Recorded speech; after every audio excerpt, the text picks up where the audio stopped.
Welcome to Burlap Teachers. Enjoy the video. In this video, I will explain how to make pickle juice for cramps.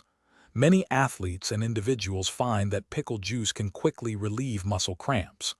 The key ingredient is often believed to be the acetic acid or vinegar, which may trigger nerve receptors in your mouth and throat. This can send signals to your brain, helping to calm the muscle spasm. It's a simple, natural remedy worth trying. Making your own pickle juice is quite simple and requires just a few common kitchen items. You'll need 1 cup of water and 1 cup of white vinegar as your base. For seasoning, gather 1 tablespoon of salt, ideally kosher or sea salt, and 1 tablespoon of sugar to help balance the tartness. If you like, you can also add a few dill sprigs or garlic cloves for extra flavor. Now let's get to the preparation. In a pot, combine your 1 cup of water, 1 cup of vinegar, 1 tablespoon of salt, and 1 tablespoon of sugar.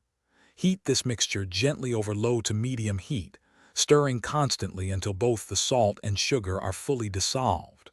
Once dissolved, remove it from the heat and let the brine cool completely. Then, pour the cooled mixture into a clean jar and seal it tightly. When a cramp strikes, drink about 2 to 3 fluid ounces of your homemade pickle juice. It's thought to work quickly, often within 1 to 2 minutes. Store any leftover juice in the refrigerator where it can last for up to 2 weeks. While generally safe, pickle juice is high in sodium, so consume it in moderation. If you experience severe or persistent cramps, always consult a healthcare professional. Thanks for watching. Consider subscribing if this video helped you.